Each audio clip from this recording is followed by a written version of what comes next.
Alrighty, welcome back to Danny Lee TV. Alright, so I'm going to do this real quick.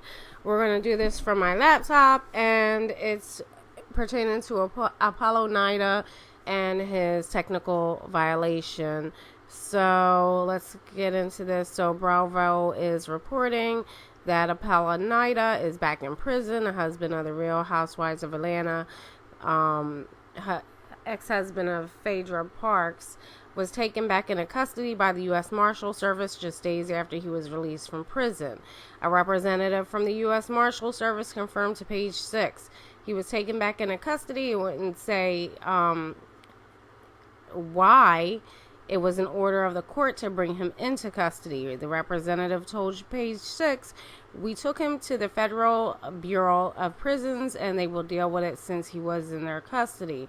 The representative explained that Apollo had allegedly broken a technical condition of his release.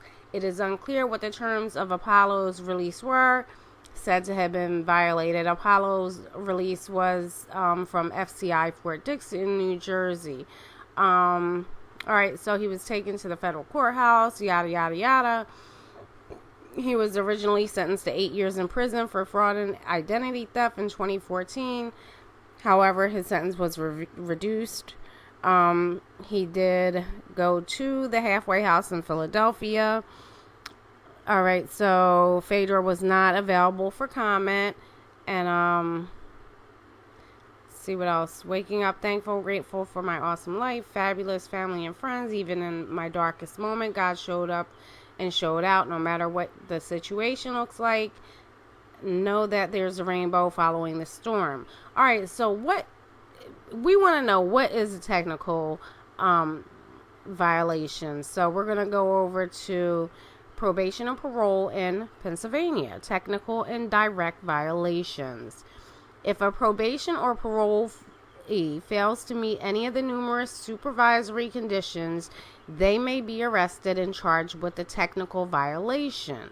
A technical violation does not mean that the probationer or parolee has been convicted of another crime, but rather they simply fail to comply with one or more supervisory conditions. An arrest for a new crime may also constitute a technical violation. So it could be a new crime, but they're not leading to that. Now, the technical violation can become a direct violation if someone is convicted of a new crime that occurred while under supervision. As a result of a technical or direct violation, the probationer will have a hearing before the sentencing judge. During this hearing, the judge may revoke probation and resentence the probationer to a new period of probation or to the term of incarceration. Now, as far as we know, he's only in there until October 15th. All right, so Pennsylvania statute permits a judge to incarcerate someone at a probation revocation hearing if the judge feels incarceration is essential to vindicate the authority of the court. The statute allows judges to incarcerate people because a judge feels disrespected. If sentenced to incarceration at a revocation hearing, none of the time the probationer spent on the street counts toward this new period of imprisonment. As Meek Mill recently demonstrated, one can successfully complete years of probation for a crime that occurred over a decade ago. Nevertheless, because of Pennsylvania draconian laws, a judge still has the authority to send Meek Mill to state prison for years as a result of a technical violation of probation. If arrested for violation while on parole, the parole board can revoke parole and sentence the parolee to serve the remainder of the original sentence in state prison. Now, all right, you see this picture right here? So this was taken at... Okay, so this picture with him and Shireen right here, this was not at the halfway house. This picture was taken at the Women's Institute for Family Health at 5936 Chestnut Street, first floor, Philadelphia, PA. Now you're asking, what is the Women's Institute for Family Health?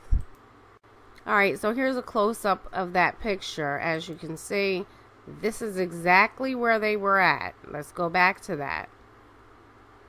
You see that? This is exactly where they were at. Now, knowing that he came home and went to a halfway house, he probably had to do counseling and things of that sort. This is where he would get that done. Now, how he got there might have been a possibility. He, told them, I'm going to take a bus there. I'm going to take a cab there. And I'm just going to, it's just my opinion, and from like situations, that I know people have been in, whereas though they say, oh, I'm going to take a bus here or there, and then they don't, and they actually get someone to take them there. That would be a technical violation, because if he told them he was leaving on a bus or catching a cab to this place to get his counseling, and we saw in other videos and other pictures that they arrived in a car, that would be a violation, because he lied and said, I was going to take a bus. But I'm not saying that's what happened. And it could be other things. I mean, it could be curfew. He could have missed curfew. He could have been somewhere where he was told not to go.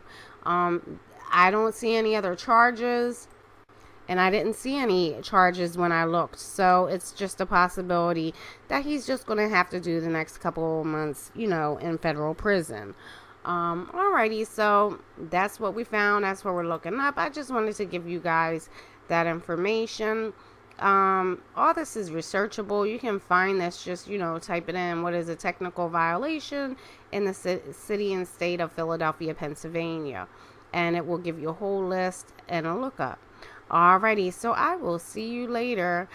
Bye-bye now.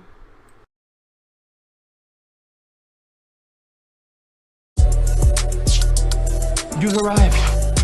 Finally.